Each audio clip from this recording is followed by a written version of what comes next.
Katatanggap mo lang ng sahod. Ang saya mo. May konting relief. Sa wakas, may laman na ulit ang wallet. Pero pagkalipas ng ilang araw, hindi mo na alam kung saan napunta lahat. Tumingin ka sa balance mo sa GCash, sa bank app, at ang tanong mo sa sarili, bakit parang laging kulang? Ang sagot, kapatid, ay simple pero masakit. Hindi ka mahirap, magastos ka lang. Sa video na ito, pag-uusapan natin ang mga maliliit na ugaling unti-unting kumakain ng kinikita mo, pati ang mga psikolohikal na dahilan kung bakit kahit tumataas ang income mo, bumababa pa rin ang peace of mind mo. Kaya tapusin mo ang video na ito. Dahil sa dulo, ipapakita ko sa iyo ang isang simpleng paraan para maramdaman mo ang ginhawa kahit hindi ka yumaman. Welcome sa ating channel kung saan natututunan nating pagtagumpayan ang buhay ng may disiplina, kapayapaan at pananampalataya. Bago tayo magsimula, kunting pabor lang. Inaanyayahan kita mag-subscribe at i-click mo na rin ang notification bell. Dahil dito, hindi lang tayo nag-aaral kung paano kumita. Pinag-aaralan natin kung paano maging payapa, kahit may pera o wala. Maraming salamat. Marami sa atin hindi kulang sa pera, kundi kulang lang sa disiplina, kulang sa pag-intindi kung ano ba talaga ang halaga ng bawat piso. Ginagamit natin ang pera hindi para mabuhay, kundi para maparamdam sa sarili na may halaga tayo. Ang pera mo hindi nawawala, ikaw ang nagpapawala. At ang dahilan? Emosyon. Kapag malungkot ka, gusto mong bumili. Kapag masaya ka, gusto mo pa ring bumili. Kapag may nakamit kang maliit na tagumpay, gusto mong i-celebrate sa mall. At sa bawat swipe, sa bawat add to cart, ang utak mo ay naglalabas ng dopamine, yung same chemical na nararamdaman mo kapag may nagla-like sa post mo. Ayon sa mga psychologist, ang utak natin ay laging naghahanap ng instant reward. Ang tawag dito dopamine loop. Ginagawa nitong parang therapy ang paggastos. Pero sa katotohanan, hindi ka nito tinutulungan. Inaantok lang nito ang konsensya mo. At sa bandang huli, kapag wala ka ng pera, ang parehong utak na nagsabing, deserve mo yan, siya rin ang magtatanong, bakit mo ginawa to? Sabi ni Epictetus, wealth consists not in having great possessions, but in having few wants. Hindi sa dami ng meron ka, kundi sa konti ng kailangan mo. Pero sa panahon ngayon parang baliktad. Mas maraming gusto, mas masaya daw. Mas maganda ang phone, mas mataas ang self-worth. Mas malaki ang sweldo, mas malaki rin ang gastos. Ang tawag diyan, illusion of progress. Pero tanungin mo ang sarili mo, ako ba ang may hawak ng pera? O pera na ang may hawak sa akin? Kasi kung pera na ang nagdidikta ng emosyon mo, kapag wala ka nito, parang nawawala ka na rin. At yan ang pinakamalaking trap sa modern world. Ang paniwala na ang halaga mo ay nakabase sa laman ng wallet mo. Sabi ng Panginoon, and do not spend wastefully. Indeed, the wasteful are brothers of the devils. Mabigat pakinggan pero malinaw. Ang pagiging magastos ay hindi lang problema sa pera, problema ito ng puso. Kasi sa bawat sobrang gastos, may kaunting kayabangan, may kaunting takot na baka hindi sapat ang simple. At doon nawawala ang kapayapaan. Stoic lens. Ang Stoicism ay nagtuturo ng temperance, ang kakayahang pigilan ang sarili kahit kaya mong gawin.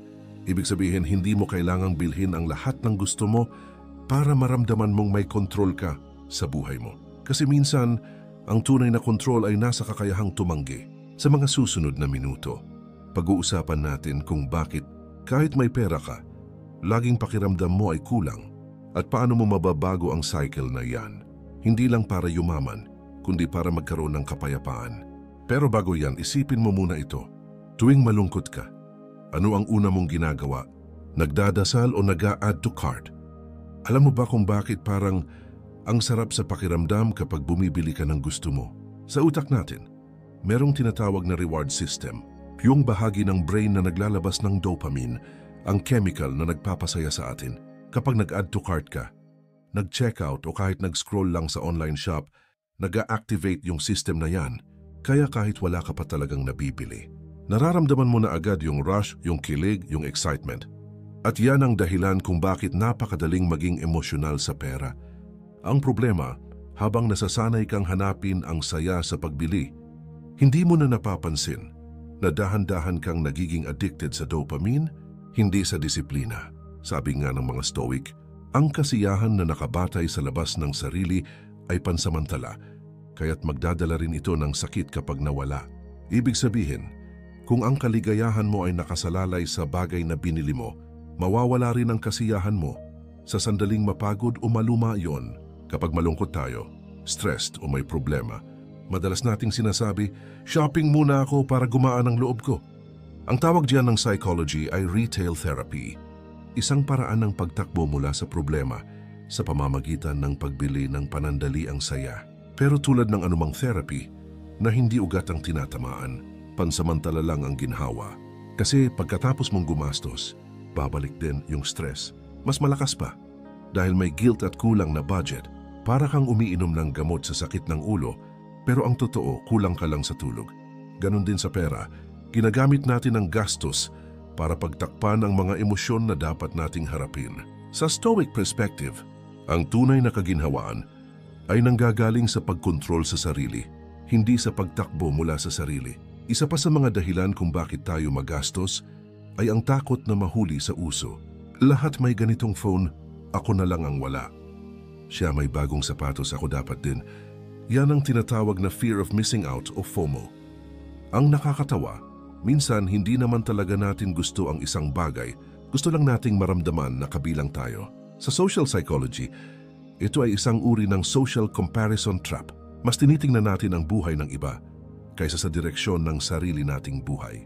Pero ang sabi ng mga Stoic, ang taong marunong makontento, hindi kailanman nahuhuli. Kasi kapag payapa ka sa kung anong meron ka, hindi ka natatakot maiwan kasi alam mong nasa tamang lugar ka.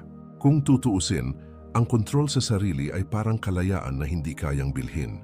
Ang tao na may disiplina, hindi kailangan ng malaking kita para maramdaman ang kasaganaan. Pero ang taong walang kontrol, kahit gaano kalaki ang income, laging kulang. Kaya sabi ng Stoic philosopher na si Epictetus, walang mas dakilang kayamanan kaysa sa kakayahang hindi mo gustuhin ang wala sa iyo. Ibig sabihin, kapag natutunan mong tanggapin na hindi mo kailangang makuha lahat, doon mo mararamdaman ang totoong kalayaan. Ang pera ay hindi dapat pangkontrol sa atin, kundi instrumento ng mas maayos, mas makabuluhang buhay. Bago tayo magtapos sa segment na to, isipin mo muna ito. Tuwing malungkot ka, ano ang una mong ginagawa? Nagdadasal o nag-a-add to cart? Kasi sa simpleng tanong na yan, makikita mo kung sino talaga ang mas may control. Ikaw ba ang may hawak sa pera mo? O pera na ang may hawak sa iyo? Sa susunod na segment, pag-uusapan natin kung paano baguhin ang mindset mo sa pera gamit ang mga prinsipyong ginamit ng mga Stoic at mga matagumpay na tao na nanatiling simple kahit mayaman. Bakit nga ba kahit may trabaho na, may overtime pa at minsan may sideline din, parang lagi pa rin kapos? Parang dumadaan lang sa kamay natin ang pera. Minsan dumadaan nga lang sa GCash. Ang totoo, hindi problema ang kakulangan ng income sa karamihan, kundi ang lifestyle inflation. Ito yung tahimik pero malupit na kalaban ng pag-asenso. Habang tumataas ang kita, tumataas din ang gastos. Parang may kasunduan sa isip natin na deserve ko to kasi pinaghirapan ko naman. Pero doon tayo nadadapa. Dahil hindi lahat ng deserve ay dapat gastusan. Minsan, yung tinatawag nating reward ay nagiging dahilan kung bakit di natin maramdaman ang tunay na reward, ang kapayapaan sa buhay, the illusion of progress. Sa panlabas, parang umaangat ka, bagong phone, bagong sapatos, upgraded lifestyle. Pero kung susuriin mo sa loob, wala pa ring pagbabago sa financial state. Kumikita nga pero walang natitira. Ito ang tinatawag na illusion of progress. Akala mo umuunlad ka, kasi may mga bagong bagay kang nabibili. Pero sa katotohanan, umiikot ka lang sa parehong cycle. Kung iisipin mo, mas nakakatakot yung pakiramdam na akala mo umaangat ka kasi hindi mo alam na unti-unti ka palang bumabalik sa simula. Psychology behind it. Ang utak natin ay wired para sa instant gratification. Mas gusto nating maramdaman agad ang reward kaysa maghintay ng pangmatagalang resulta. Sa bawat sweldo, gusto nating maramdaman na sulit ang pagod. Kaya bumibili tayo, hindi dahil kailangan, kundi dahil gusto nating maramdaman na may napapala tayo. Pero sabi ng mga Stoic, ang tunay na kalayaan ay hindi sa pagkuha ng gusto mo, kundi sa kakayahang huwag kang alipinin ng gusto mo. Kapag ang bawat saya mo ay nakadepende sa kung anong nabili mo, Hindi mo pag-aari ang mga bagay na yan. Sila ang nagmamay-ari sa'yo. Mindset difference, poor versus disciplined. Ang poor mindset ay laging naghahanap ng kasiyahan sa labas, sa mga bagay, sa validation, sa comparison, samantalang ang disciplined mindset, marunong maghintay. Hindi niya tinitingnan ang pera bilang pampaganda ng imahe, kundi bilang kasangkapan sa kalayaan. Ang mahirap, marami sa atin gusto ng resulta ng mayaman, pero lifestyle ng mahirap pa rin ang sinusunod. Spending to impress instead of saving to progress.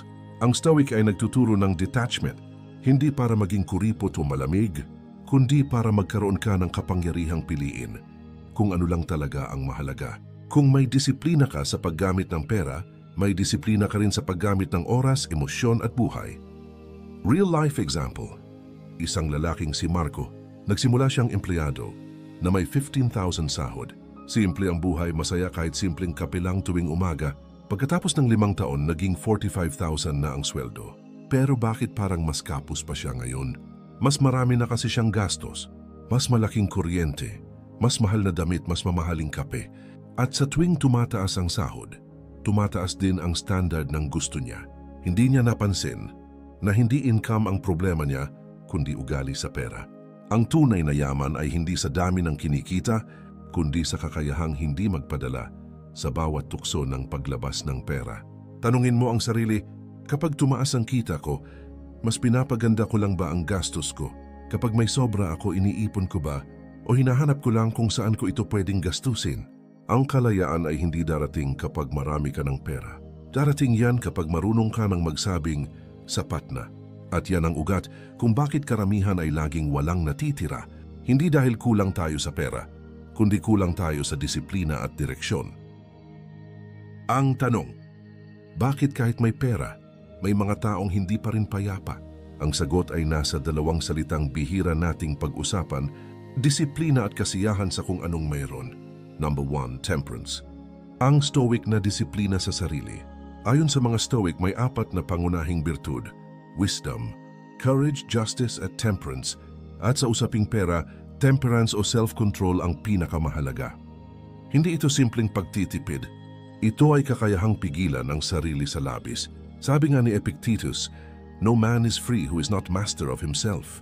Ibig sabihin, kahit gaano karaming pera meron ka, kung hindi mo kaya kontrolin ang sarili mong pagnanasa, isa ka pa ring alipin ng gusto, ng comparison, ng ego. Kapag nakikita mo ang mga bagong gamit, bagong phone, bagong kotse, at napipilitan kang sabayan, kahit hindi mo naman kailangan, doon mo makikita kung gaano ka kalaya o gaano ka nakaalipin sa opinyon ng iba. Ang Stoicism ay nagtuturo na ang tunay na kalayaan ay hindi sa kung gaano karami ang nasa iyo, kundi sa kung gaano ka kontento sa kaunti. Number 2, minimalism. Living below your means. Isa ito sa mga pinakamatalinong prinsipyo, mabuhay ng mas mababa kaysa sa kinikita mo. Hindi dahil sa takot gumastos, kundi dahil sa respeto sa sarili mong kinabukasan. Ang mga taong may disiplina sa paggastos ay hindi kinakabahan.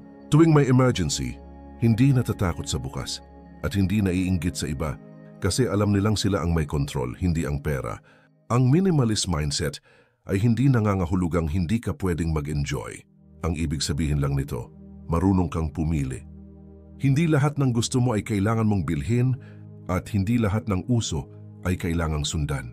Minsan, ang hindi pagbili ay mas malakas na anyo ng tagumpay kaysa sa pagbili ng bagay na magpapakita lang na may kaya ka. Ang konsepto ng blessing, kung titingnan natin mula sa pananaw ng pananampalataya, may isang Ang konsepto ng blessing, kung titingnan natin mula sa pananaw ng pananampalataya, may isang konsepto na napakalalim: blessing. Ang blessing ay hindi lang tungkol sa dami, kundi sa biyaya at kapayapaan sa kung ano ang meron ka. Maaring maliit ang kinikita mo, pero parang laging sapat, samantalang may mga taong doble ang kita mo. Pero laging kulang, laging may utang, laging pagod. Ito ang misteryo ng blessing. Kapag tama ang puso mo, nagiging tama ang daloy ng buhay mo. Kapag marunong kang magpasalamat, nagkakaroon ng blessing multiplier ang bawat piso mo. Sa psychology, ito ay tinatawag na gratitude effect. Ang taong marunong magpasalamat ay mas mababa ang stress, mas mataas ang self-esteem, at mas kalmado sa pagdedesisyon sa pera. Para maunawaan ito, kailangan mo lang makita na kapag busog ang kaluluwa, hindi ganun kalakas ang gutom ng ego. Ang tunay na yaman ay kasiyahan sa kaunti. May isang napakagandang kasabihan. Ang tunay na mayaman ay hindi ang taong maraming pera, kundi ang taong kontento sa kung anong meron siya. Kapag natutunan mong pahalagahan ang kaunti, doon mo mararanasan ang kalayaan mula sa inggit, pagod at pagkukumpara. Marami sa atin ang gumigising araw-araw para magtrabaho, hindi dahil gusto, kundi dahil takot mawalan.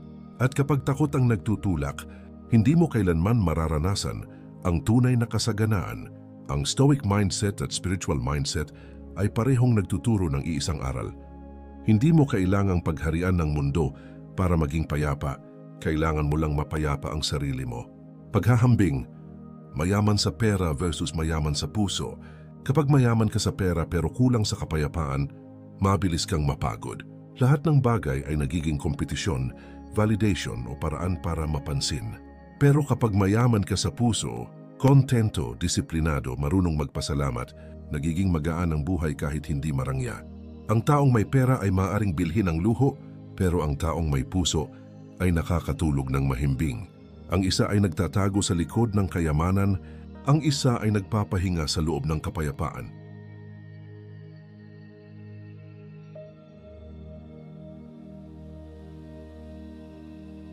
Narito ang 5 konkretong hakbang para mailapat ang stoic at spiritual principles sa tunay na buhay. Hindi lang ito tungkol sa pagtipid, ito ay tungkol sa pagiging mapayapa at marunong sa paggamit ng biyaya. Number 1, track spending for 7 days. Awareness muna. Bago ka magbago ng ugali sa pera, kailangan mo munang makita ang totoo. Gumawa ng simpleng listahan o gamitin ang phone mo. Isulat lahat ng ginagastos mo sa loob ng 7 araw. Kahit gaano kaliit, ang layunin dito ay hindi para husgahan ang sarili, kundi para maunawaan ang pattern mo. Kailan ka madalas gumastos? Kapag masaya ka ba o malungkot? Kapag may stress o kapag may sale? Kasi minsan, hindi pera ang problema, emosyon ang ugat. Sabi ng mga Stoic, the beginning of wisdom is the examination of oneself. At kapag natutunan mong obserbahan ng sarili mo, nagkakaroon ka ng kapangyarihang baguhin ang mga desisyon mo. Number 2, classify wants versus needs. At wang isa sa mga pinaka-practical pero pinakamahirap gawin. Marami sa atin ang marunong magtrabaho para kumita pero hindi marunong magdesisyon kung alin ang kailangan at alin ang gusto. Yung needs ay mga bagay na kailangan mo para mabuhay at magpatuloy. Pagkain, bahay, kalusugan, edukasyon. Ang wants ay mga bagay na nagpapasaya pero hindi naman kailangang bilhin agad. Hindi ibig sabihin na mali ang wants. Ang ibig sabihin lang, dapat alam mo kung kailan sapat na. Kung gusto mong bumili, tanungin mo ang sarili mo, ito ba ay nagbibigay halaga sa buhay ko? O nagpapakita lang ng imahe sa iba? Ang stoic wisdom at spiritual humility ay parehong nagtuturo ng priorities. Unahin ang makabuluhan kaysa sa maganda sa panlabas. Number 3, practice delayed buying. Hintayin ng 3 araw bago bumili. Ito ang isa sa pinaka-epektibong technique para makontrol ang impulsive spending. Kapag may nakita kang gusto mong bilhin, huwag agad pindutin ang add to cart. Hintayin mo muna ng 3 araw. Sa loob ng 3 araw na iyon, pag-isipan mo, kailangan ko ba talaga ito? Ilang oras ng trabaho ang katumbas ng presyo nito? Magagamit ko ba ito ng matagal? O pansamantala lang ang saya? Ang prinsipyo dito ay simple. Kung hindi mo kayang hintayin, baka hindi mo rin talaga kailangan. Ito ang tinatawag ng mga Stoic na mastery over desire. Ang kakayahang piliin kung aling mga gusto ang dapat sundin at alin ang dapat palampasin. Number 4, set spiritual reminders. Magugustuhan ba ito ng Panginoon? Bago ka gumastos, itanong mo sa sarili mo, kung nakikita ng Diyos ang desisyon kong ito, matutuwa ba siya? At siguradong nakikita niya ito? Hindi lang ito tungkol sa relihiyon. Ito ay tungkol sa consciousness at integrity. Kapag nasanay kang magtanong muna bago kumilos, nagiging malinis ang intensyon mo. Ang bawat paggastos ay nagiging purposeful, hindi impulsive. Ito rin ay paraan ng pagbalik ng respeto sa pera bilang biyaya, hindi laruan. Kapag ginamit mo ito nang may takot sa Diyos o may moral compass, mapapansin mong dumarami ang kapayapaan mo kahit hindi dumarami ang pera mo. Sabi nga ng mga matalino, when you spend with gratitude and purpose, your wealth becomes a tool for peace, not for pressure. Number 5. Create a peace budget. Hindi lang nakabase sa numbers kundi sa purpose. Anong traditional na budget ay puro numero, income, expenses, savings. Pero ang peace budget ay ibang klaseng plano. Dito ang tanong ay, ano ang halaga ng bawat gastusin ko sa kalusugan ko, sa relasyon ko at sa kapayapaan ko? Halimbawa, maglaan ng pera hindi lang para sa bills, kundi para sa pahinga at pag-aaral. Magtabi ng konti para sa tulong sa iba, kasi ang pagbibigay ay nagpapalawak ng kaluluwa. Maglaan ng quiet fund hindi para sa luho, kundi para sa moments of silence at reflection. Ang peace budget ay hindi lang nagpapayaman, kundi nagpapayapa din. At kapag payapa ka, nagiging malinaw ang isip mo, mas matalino ang mga desisyon mo, at mas napapakinabangan mo ang bawat biyaya. Hindi mo kailangang maging milyonaryo. Para maranasan ng kasaganaan, kailangan mo lang malaman kung ano ang sapat. Sa dulo, ang tunay na yaman ay hindi nasusukat sa bank account, kundi sa kakayahan mong matulog ng mahimbing, ngumiti kahit simpleng ulam lang, at magpasalamat kahit maliit ang kinikita. Tahimik mong isipin ito, bakit nga ba parang laging kulang kahit minsan sobra na? Bakit parang hindi tayo mapakali kahit nakakamit na natin ang gusto natin? Marahil kasi hinahanap natin ang kapayapaan sa labas, sa mga bagay na kumukupas, sa mga bilihing mabilis mawala, samantalang ang kapayapaan ay matagal nang nasa loob, naghihintay lang mahanap muli. Hindi mo kailangang yumaman para maging payapa, pero kung marunong kang maging payapa, dun ka palang nagsisimulang yumaman. Ang tunay na yaman ay hindi ang kakayahang bumili ng kahit ano, kundi ang kakayahang magsabing, sapat na ito, masaya ako rito. Sabi ni Zeno, ang tagapagtatag ng Stoicism, he who conquers himself is richer than any king. At ito ang buod ng lahat ng pinag-usapan natin. Ang pinakamahirap na labanan ay hindi sa merkado, kundi sa loob, sa pagitan ng gusto at kailangan, ng inggit at pasasalamat, ng pagkahumaling at pagkakontento. Kapag natalo mo na yan, wala nang kayang magnakaw ng kapayapaan mo. Kaya bago mo isara ang video na ito, huminga ka muna ng malalim. Tingnan mo ang paligid mo.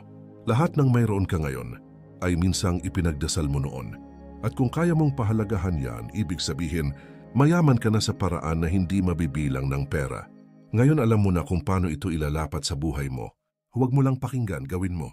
At kung nagustuhan mo ang nilalaman ng video na ito, ay like, i-share, at mag-subscribe sa ating channel para mas marami pa tayong mapag-aralan. Maraming salamat.